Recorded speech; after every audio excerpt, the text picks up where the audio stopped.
Hey, welcome to One-on-One with Jim Swilley, Episode 2. This one will be a little briefer because that first one I did was a little too long. It's a beautiful, hot day here in A-Town. We had an excellent weekend celebrating the 29th anniversary of Church of the Now. Saturday couldn't have been a better day. It was just perfect weather. We had such a great time. And then Sunday, I had actually already scheduled Bishop Yvette Flunder, of the presiding bishop of TFAM, which is the Fellowship of Affirming Ministries. I had already planned to have her for the 29th anniversary, and I didn't realize it was going to turn out the way that it did. But my steps were ordered, and it couldn't have been a better day, and she came with beautiful feet, and I'm so glad that so many of you got to meet her and see her, and I thank you for the great feedback. She literally came out of the hotel yesterday with words of life for me, and all the way to church, and then got there and just tore the roof off the place, and then all the way back to the airport was still encouraging me. She's a great woman of God. Listen, I had said that once I got through the weekend I was going to give you some more concrete plans, so I will. This is what's going to happen. Yesterday was not the last day there in Covington, but it is the last day that we will function as Church in the Now. In a few weeks, I'm going to be moving into Atlanta, into not just a geographical change, but really a change of dimensions. I'm starting to give people a little bit of information about it. Some of it's still being formed in my mind and in my spirit, in my heart. That's why I haven't said more about it than I have, but it's going to be called Metron. It's more than likely going to be at a theater. It's going to be close by. It's going to be easy. It's going to be accessible. But this is what I want to do. For the interim period, which will be a few weeks, beginning this coming Sunday, which is Father's Day, I want to teach a series that is going to help me sort of end up practically 30 years in a place. Things that need to be stated, things that need to be said in that geographical location before I can move into the next, not just moving down the road, moving down I-20, but moving into another mindset, another chapter of my life. And so I'm going to be teaching a series, and I'm borrowing this from Bishop Flunder with her permission, because she sort of gave me the language that explains what I wanted to talk about. But I'm going to be talking about moving from a monument to a movement, moving from a ritual to a relationship. I've been talking about this on Facebook all weekend, and I know a lot of you keep asking me, what are you talking about? Please tell me. And I'm not trying to be vague or mysterious with you. It's just that it's the kind of thing I need to do in a series. And I'm thinking it's probably going to take me about 7 weeks. And so that will take us through July. And I'll be giving you more information about when Metron starts before then. Speaking of transition, let me just say this one thing, and I want you to hear my heart. The last few days, there's no way to tell you what my inbox and what my text and email has been like. It's literally just been an avalanche of all good stuff, but a lot of people have a lot of things to say. And in all of that communication, I heard from 2 minister friends of mine. One's like a brother, one's like a son. I've known them both for years. Both have been under my covering, and they both, nearly just a few hours away from each other, ran by me the idea of, if you're leaving Covington, what if I came into that place and you sort of set me in order there? With the one I've known the longest, I never even responded to, because I knew that's not what he really wanted to do. And we talked last night, and he and I are good. We've been good for 33 years, and that isn't what he wants to do. The other one, and I will assume full responsibility for this because I was the senior person in this communication. Apparently, we have had a major misunderstanding, because what he was communicating to me was not what I was hearing, and what I was communicating to him was not what he was hearing. And so because certain things were said, some people reacted, some people overreacted, and then I overreacted to their overreaction, I assume full responsibility for it.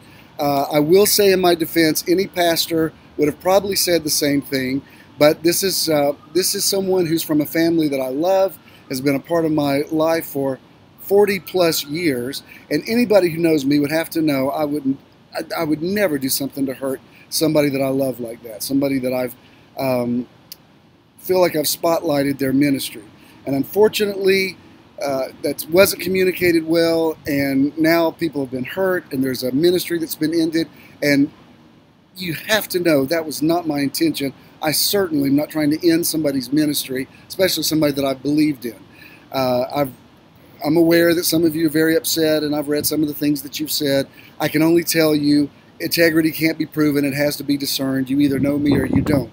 But this brings me up to a bigger point, and it actually, ironically, is a confirmation to what I want to teach over these next few weeks as we are leaving the dimension called Church in the Now and going into the dimension called Metron. Many of you have asked, Ken even asked me this. He said, why don't you put somebody in Covington and install them as a pastor, and that way you can be their covering? Well, I talked to Judah about that. I talked to my ex-wife Debbie about that. Neither of them want to do that. And more importantly, I don't want to do that, and let me tell you why. After the resurrection, when Mary Magdalene saw Jesus in the Garden of Gethsemane, she reached out to grab him, and he said, don't touch me. He said, I haven't ascended to my Father yet. And if you look in the Greek, it's the Greek word opto.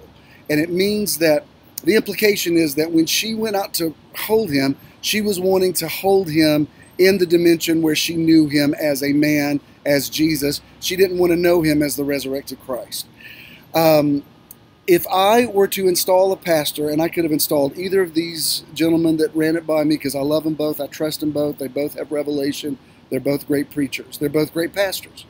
If I did that, however, I would still be functioning as a bishop, and that's something that I'm leaving. Even with Bishop Flunder in my life, I've got to find another language, another way to relate to her, because I need her and want her in my life, but I'm not in the mindset to really operate on a college of bishops anymore. And I can only ask you to hear my heart and understand that. I realize that for those of you that I've been your pastor, your bishop for many years, those aren't easy words to hear. Don't take it personally. And let me say this. This is nothing against the people who live in Covington, who go to my church. My kids grew up there. They went to high school there. I have to leave that community. There's a reason why when God told Lot's wife to not look back, when she looked back, she got in trouble. There's a reason why he told his disciples, when you leave a city, shake the dust off your feet. I don't mean that in a negative way. Covington is a beautiful place. I have nothing but the greatest things to say about it and great memories. It's just that if I were to keep a pastor there and keep speaking over that, then I'm still having a presence there, and that defeats the purpose. I'm not just leaving a community, I'm leaving a mindset. And as long as I'm there, I'm going to be in that mindset. I'm not tucking my tail between my legs and running. Clearly, I have stayed there when it's been a hostile environment. I've stayed there for 4 years, even after I came out and had so many threats I had to get a bodyguard. I've stayed there and prospered anyway.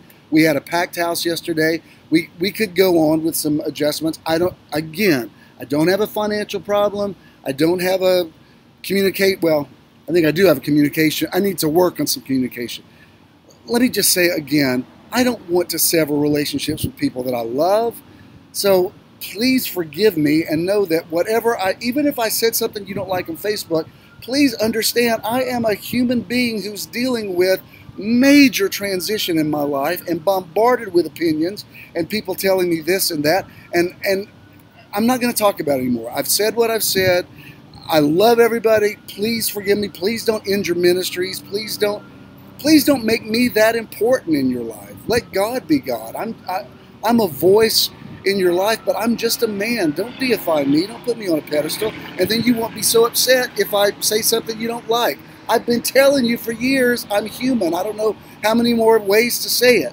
Anyway, it's all good. Sunday's going to be great. I can't wait to sit down with my dad and with my son and do an intergenerational prophetic word. It's going to be awesome. These next few weeks may be the most important teachings I've ever done in my entire life. Please love everybody. Please forgive everybody, including me. I apologize if I've offended anyone. Now let's move forward. And remember that the future is so bright, we have to wear shades.